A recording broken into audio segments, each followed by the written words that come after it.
New Orleans Saints quarterback Derek Carr has a big challenge ahead of him against the Minnesota Vikings. What is that challenge, and why am I so confident that he can manage it? We got all of that and a little bit of lagniappe for you on today's episode of Locked On Saints. You are Locked On Saints, your daily New Orleans Saints podcast. Part of the Locked On Podcast Network, your team every day.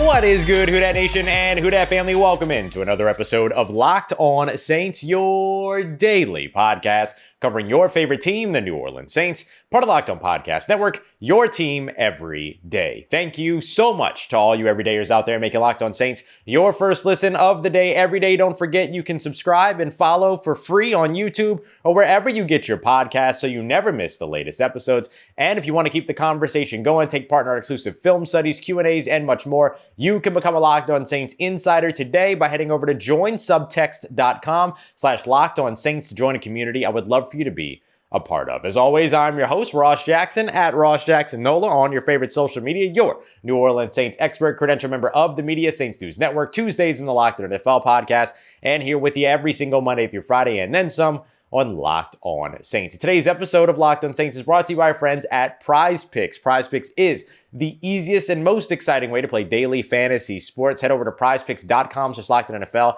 and use promo code in all lowercase LockedOnNFL for a first deposit match up to $100. Coming up on today's show, New Orleans Saints kicker Blake Grupe needs a good game against the Minnesota Vikings. We'll discuss why and what it could mean moving forward. We're also going to take a look at what the New Orleans Saints defense needs to do and why it's so important to get after Minnesota Vikings quarterback Josh Dobbs. And to kick us all off, Derek Carr has a big challenge ahead of him against the Minnesota Vikings, but I think he's going to manage it just fine. Derek Carr has been almost an entirely different quarterback over the course of the past 4 weeks. And there's a combination of reasons why. Combination of reasons could include, but are not limited to, his own sort of improvement in terms of his level of play, the improvement of the scheme and leveraging the playmakers that are around him, being used more appropriately, the offense, the run game, all of these things. No matter what, no matter how you slice it, no matter how you dice it, no matter how you want to look at it, Derek Carr has been massively improved over the course of the past 4 games, or the circumstances around him have helped to also improve around him. But the thing that you have to look at next for Derek Carr all comes down to whether or not he's going to be able to do one thing against the Minnesota Vikings that he has continuously done over the course of the past 4 weeks. As we broke down in just a few episodes ago when we looked at Derek Carr's improvement from the beginning of the season to the latter part of the season, first 5 games versus the most recent 4 games, although the pressure percentage or number of snaps that he spends facing pressure has not changed or has not decreased in any way, the pressure to sack percentage has been cut down to a quarter of what it once was, from over 36% to just under 9%, 8.7 to be exact. So what you need to see from Derek Carr going into this game is an ability to not allow those pressured snaps, pressure dropbacks, to turn into sacks. That's where he's been really good here as of late. Sacked 15 times over the first 5 games, only 4 over the last 4. So it's going well. And Derek Carr is going to need to maintain that, because when it comes to a Brain Flores defense, you're going to see a lot of blitzes. You're also going to see a lot of 8 defenders dropping back into coverage. Luke Braun of Locked On Vikings on the crossover episode laid out the Minnesota Vikings defense leading the NFL in blitzing, also leading the NFL in 8-player dropbacks, right? 8 players dropping back into coverage. So with that being the case, you're going to either see a lot of pressure coming at Derek Carr, supplemental or otherwise, or you're going to see a lot of players dropping back into coverage. That means that Derek Carr and the New Orleans Saints need to get their timing right. Get your timing right for those dropbacks, for those drop 8 coverages where you get the opportunity to be able to attack that, and have your timing right for when you call things like well-timed screen passes, quick passes, draws, halfback draws, things like that. So that's what you're looking at from this New Orleans Saints offense as a whole. But for Derek Carr, the challenge comes in managing the adversity, managing the pressure, keeping a cool head, keeping the offense cool as well, and of course, not allowing those pressures to turn into sacks. We talk all the time about moments in the NFL. If you're getting hit in the backfield, you're giving up moments to the other team. Can't let that happen. So what are some ways that the New Orleans Saints can do this? Well, first of all, you have to be able to get the ball out quickly. So that means slants, quick outs, quick ins, quick digs, mesh routes, drag routes, things like that. You can combine that with some further away from the line of scrimmage developing routes so that if you do get a drop 8 situation when you're expecting a blitz situation, you want to be able to cross those zones and find open pockets and things like that. So you do still want some of the deep downfield developing options, but the first read should be things that happen quickly. Expect Derek Carr to throw to his first read pretty often in this game, as long as that read is open. So that's where it comes down to the receivers to create that initial separation, and of course, hoping that the play flows all go the right way as well.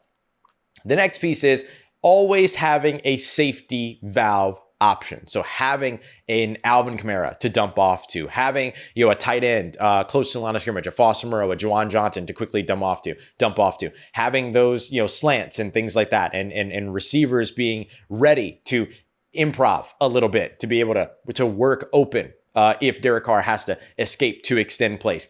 P's and Q's all over the place. Lots of detail that's got to be done right in these situations. For the Minnesota Vikings and with that Brian Flores defense, the other thing they're going to do a lot is what's called man match kind of situations. So in those situations, you're watching to see what the pattern is, or pattern matching sometimes. So if you're a defensive back and you're a corner and you're playing the inside leverage, it doesn't really matter who you're lined up with pre-snap. Whoever's taking the inside angle or whoever's running the in-breaking route, that becomes your responsibility, or the inside release. So if you have an outside receiver and a slot receiver, and those two kind of run like a scissor concept to where they cross at one point on that side of the field, you're switching off of the guy in the slot to the guy that was initially lined up out wide, because the in-breaking route or the inside release is your responsibility. So this is where you end up putting those trips bunch formations where you see the little triangle of receivers. And sometimes the inside guy releases inside, other times they release outside. The sort of fan formation that you're seeing a lot too, to where you have 3 receivers lined up on the same side of the field in a diagonal line, all on the outside. No slot receiver or anything like that. Everybody's just kind of fanned out.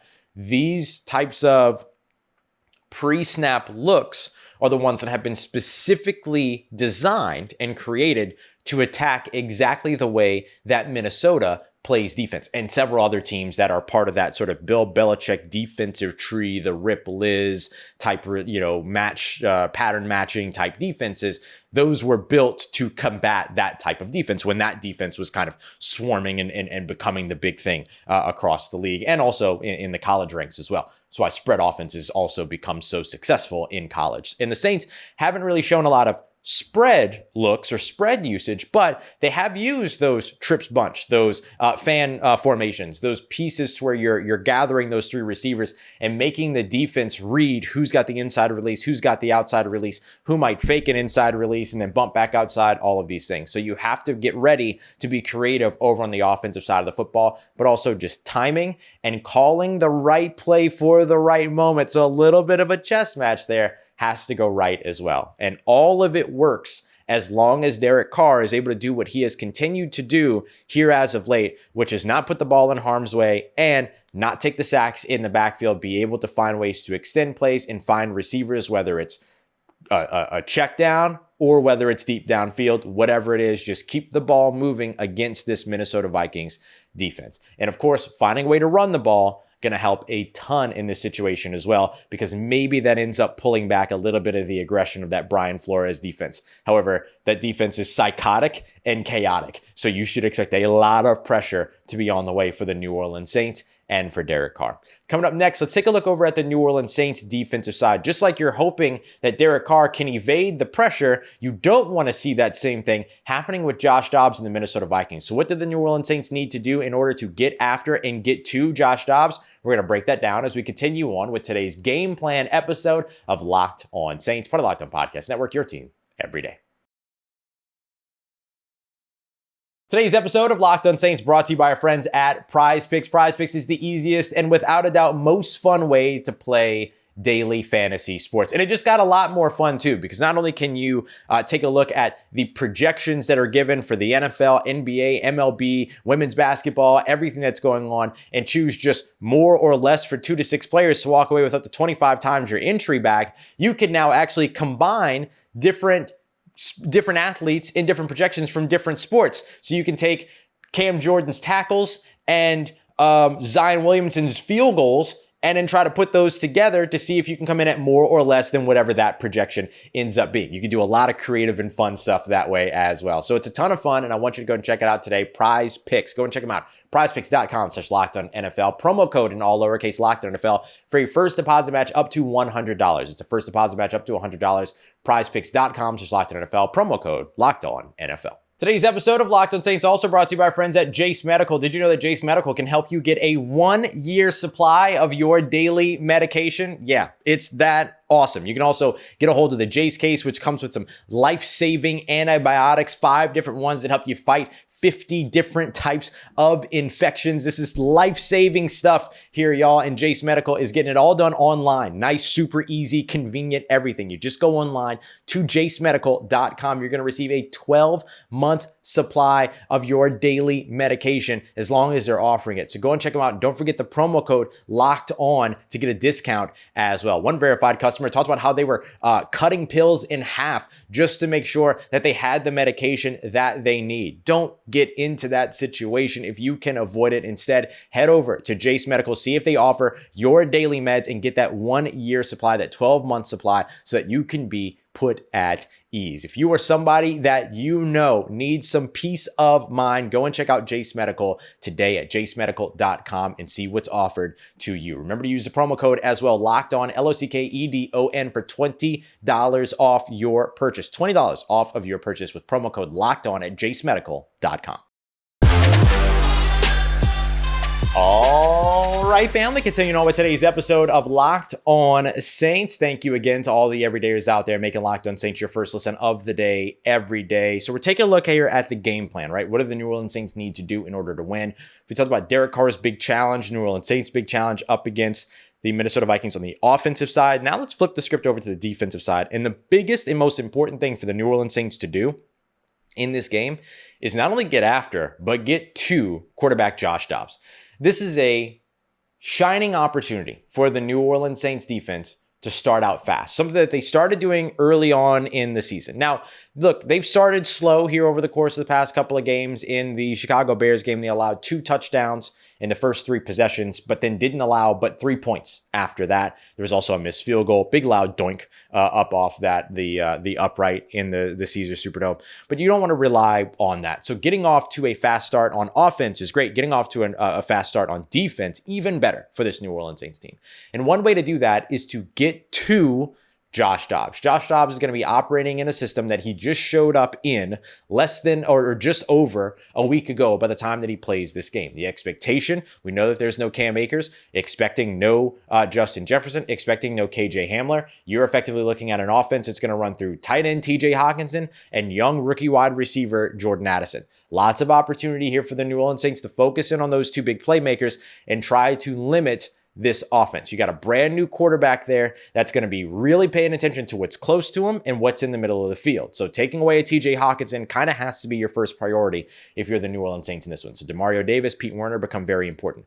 Once you take that first read away, or the most comfortable read, or the read that's closest to the line of scrimmage, the read of the player that the offense effectively runs through in TJ Hockenson, then it becomes the pass rush's job to not only get after and pressure Josh Dobbs, but get to Josh Dobbs, bring him down. The New Orleans Saints defense right now not doing very well in the sack department. Cam Jordan right now is on pace to finish with his career low since the 2011 season, his rookie season when he only had 1 sack. He is on pace right now to finish this year with a career low in sacks. Here's a big time opportunity for him and for that New Orleans Saints defensive line, including Carl Granderson, who leads the team in sacks right now, including rookie Brian Brzee, including Colin Saunders, Nathan Shepard, Tano Passon, all of these pass rushers that the Saints have. They've got to be able to get after and get on track when it comes to this game and Josh Dobbs. One of the things that's going to be very, very important in helping this happen, because you know the New Orleans Saints don't win on the defensive line with speed. They could add a speed rusher if they wanted to, but they also don't have the system that supports a speed rusher either. So with that being the case, this New Orleans Saints defensive line needs quarterbacks to hold on to the football. So this is where we're talking about marriage of coverage and pass rush and coverage, right? Rush and coverage. That has to be rush and coverage. That has to be the biggest significance for this game. Can the coverage hold up long enough for the Saints pass rush to get there? And if the Saints pass rush gets there, can they force some mistakes on the way? We have seen the New Orleans Saints force fumbles when getting after the quarterback here this season. We're not used to seeing that in New Orleans. Usually that's something that they talk about before the season as a big emphasis, right? Impact fumbles on the quarterback, but then we usually don't see those results pan out. We're watching the results pan out right now. It's a big element of one of the reasons why the Saints are tied right now for the league lead in turnovers. Not only have they turned the ball over or forced takeaways on 12 interceptions, but they've added 6 fumbles and fumble recoveries as well. Top down punch outs on ball carriers, but they're getting it done at the quarterback as well. So that's what you want to see the New Orleans Saints do in this game. Cover long enough, force Josh Dobbs to hold on to the football, read through progressions of an offense that he doesn't really yet know, and take advantage of that and prey on that if you can as a defensive line and as a pass rush. That is pivotal for this New Orleans Saints team. If they can get that done, then nothing stands in their way of winning this game. And listen, I'm not going to sit here and tell you that I know how this game is going to go, that I have expectations of how this game is going to go. What I will tell you, though, is that the New Orleans Saints need to win it. And winning it on the defensive side is going to be a big way to get that done. And while they're rushing the passer, while they're coming after Josh Dobbs, discipline, structure has to be there as well. It can't just be everybody pinning their ears back and trying to go after Josh Dobbs, because then you're going to leave these big rush lanes open. He's going to be able to run, scamper, scramble, pick up annoying yards, pick up 3rd and 12s with his legs, things like that. So you have to also maintain a little bit of discipline, right? Maintain a little bit of structure to keep him from being able to escape. If you can collapse the pocket on him, that's one thing. But if you're going to end up having, these big sort of cavernous openings in the middle of the field because everybody's trying to circumvent their offensive linemen, and you're just opening up these big rushing lanes, you're going to have a bad time. It's not going to go great for you. So that's another big thing that the New Orleans Saints need to be able to do. So getting to Joshua Dobbs becomes really, really important in this one, and maintaining that defensive pass rush structure so that it makes it very tough for Josh Dobbs to find those escape lanes is going to be big. And this is also a game to where you want to be careful of the big play in this one.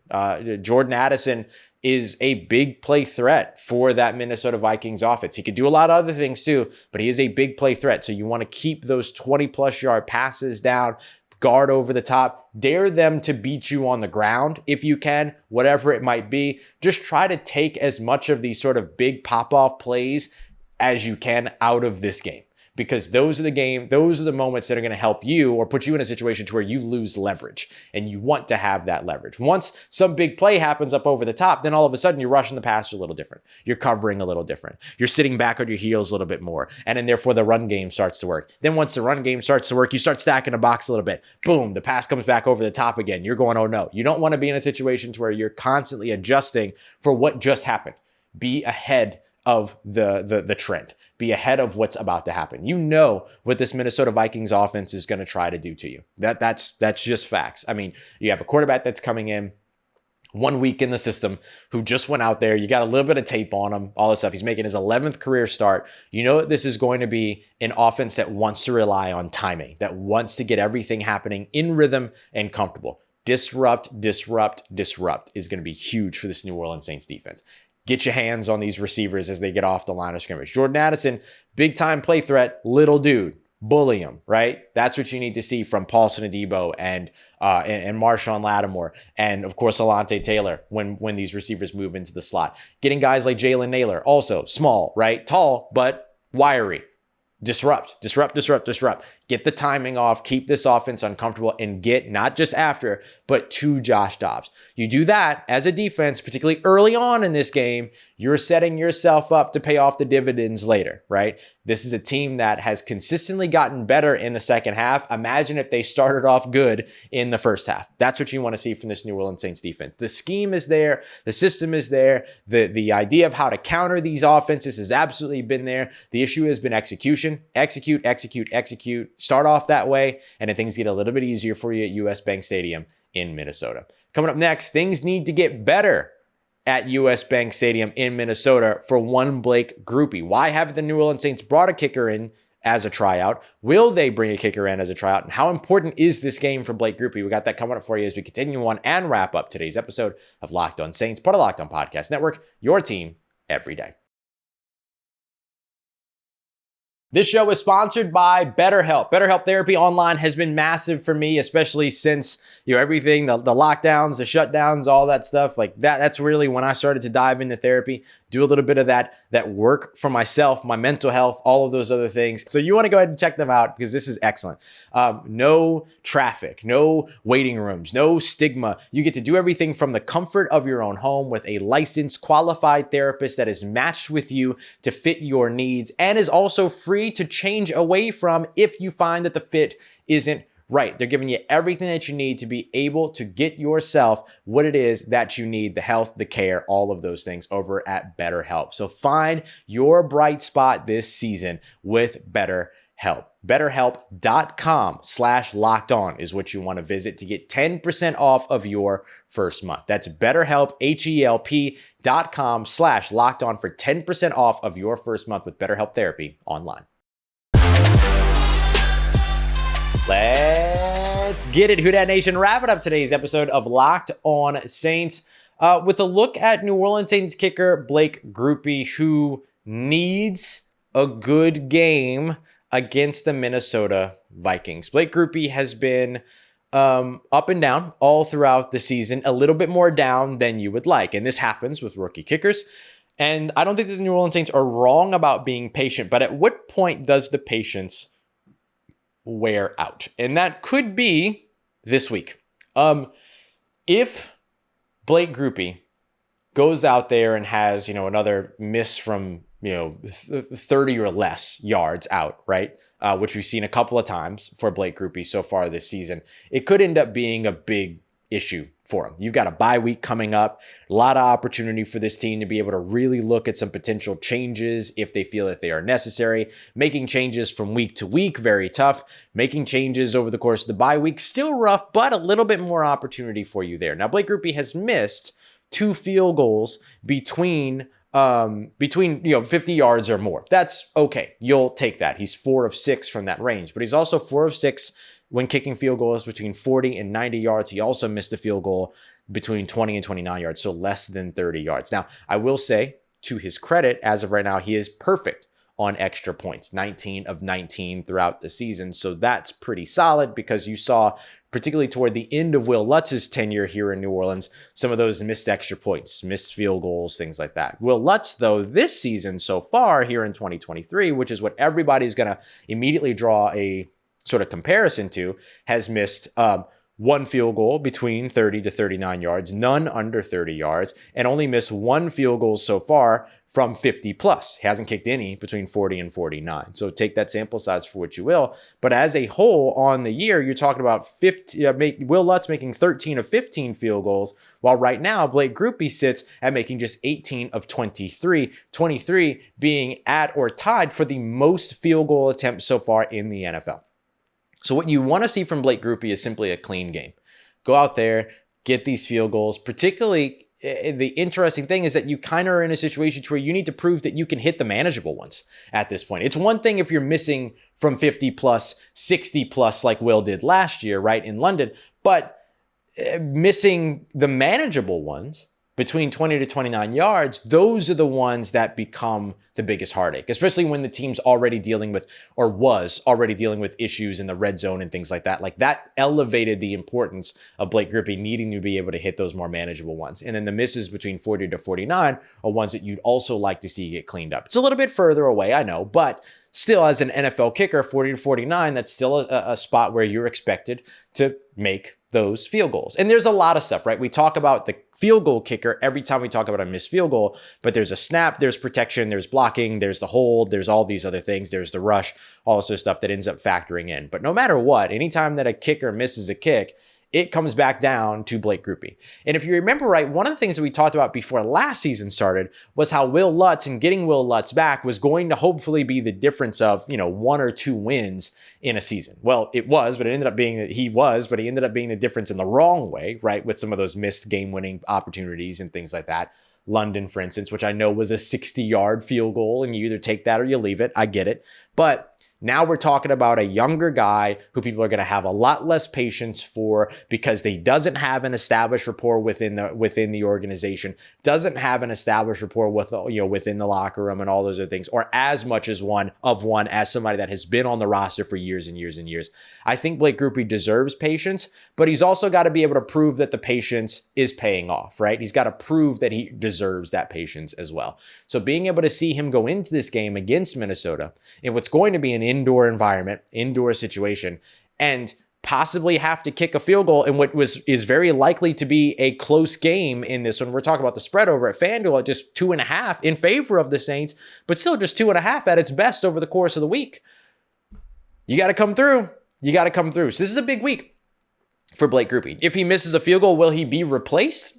Maybe, maybe not, right? But this is where you start to see, oh, well, the Saints brought in X many kickers for tryouts over the course of, returning from the bye week and all these other things. Like the Saints are going to have a lot of time here to be able to, with the bye week, to be able to sit down and really look at okay, so what's working? What do we get rid of? What's not working? What do we throw out playbook wise, whatever? What is working? How do we build more around that? All those pieces, and where are the problem areas? And if kicker ends up being a problem area by that time, let's say Blake Grupe walks into this game and misses 2 manageable field goals. I know Mickey Loomis is talking about having patience with the young kickers and, not having patience with young players in the NFL and all the other stuff, not having enough patience for young players in the NFL and stuff like that. I get all of that. I get all those criticisms about the NFL. I agree with the majority of those criticisms around the NFL as well, but it's going to be hard to argue against it if you're not seeing the benefits of having the patience. And so I think that that's where Blake Grupe has a real opportunity to prove something. I'm not saying that Blake Grupe is going to go out there and stink it up and that he deserves to be replaced. What I'm saying is that this is an opportunity for him to go out there and prove that that's not the case, that's not the case. And this is a big game for him to do that, especially with that bye week on the way. A lot of time for, if you miss a game winner from a manageable distance, or if you miss multiple field goals from manageable distances in this one, there's too much time for those coaches, for the organization to sit around and think about what could be with the bye week on the way. So you need a good showing here if you're Blake Grupe. And to an extent, you got to keep things going in the positive direction as they have been here recently for Lou Hedley, the Saints punter. He's had 2 solid games here back-to-back. Can you keep it going? So I do think that this is, with the bye week on the way, a big game for Blake Grupe, for the special teams unit, all of these pieces, and really just a big game for the New Orleans Saints as a whole. This could be the game to where if they end up coming out here and winning this one in convincing fashion, multiple scores, 10 plus points, whatever, then all of a sudden we're saying, okay, this team is done turning the corner. It has turned the corner ahead of the bye week, and then they've got to prove it again once they go up against Atlanta out of the bye. But this is a big and important game for the New Orleans Saints. Do I know which way this one's going to go? No. Do I know which way I'd love to see this one go? Yes. You want to see the New Orleans Saints win this game, and you want to see them do it in convincing fashion. 5 turnovers are not convincing fashion. If the Saints don't do that, then we're still asking questions going in to the bye, coming out of the bye, all these other things. But a real opportunity here for Blake Grupe, Lou Hedley, Drew Brees, Derek Carr, this New Orleans Saints offense and this defense to show, hey, we can start off fast and make a statement early on in games. If the Saints do that, you're feeling a heck of a lot better about them going into the bye week, and then as a part of that, eventually coming out of the bye week after next week. Coming up tomorrow, or coming up later on today, live show after practice, give you all the game designations, let you know what you need to know before Sunday's game. Coming up in tomorrow's episode, in case you missed it, as we do every Saturday, get you everything you need to know from my 5 biggest takes of the week and get you ready for Sunday's matchup between the New Orleans Saints and the Minnesota Vikings. Got that coming up for you here as we continue on throughout the week and wrap up the week here at Locked On Saints. Big thank you as always, making Locked On Saints your first listen of the day every day, and a big shout out to all the everydayers out there. I appreciate you very much making us a part of your day, part of your routine, for saying yes to me and the show. As always, if you see me, please say hi. If you need anything else around your New Orleans Saints in between these episodes, make sure you follow me on your favorite social media at Ross Jackson, NOLA. Hit me up. Let me know how the family's doing. Let me know how you're living. Let me know how you're momming them. And trust Who Dat Nation, I'll holla at you.